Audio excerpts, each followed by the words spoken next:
Hihilain ko yan. Hihilain ko yan. Naku, maniwala ka, hihilain ko yan. Katumatumba na. Pero hihilain ko yan.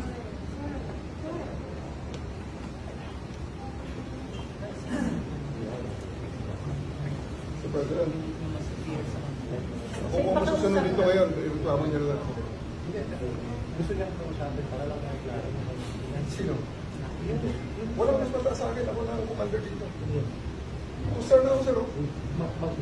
Diretso ninyo po sa aeroplano? Yes. Okay, sir. Your lawyers are witnesses. You can always file. You have to kill me. It's not our intention. You have to kill me to bring me to Hague. It's not our intention, sir.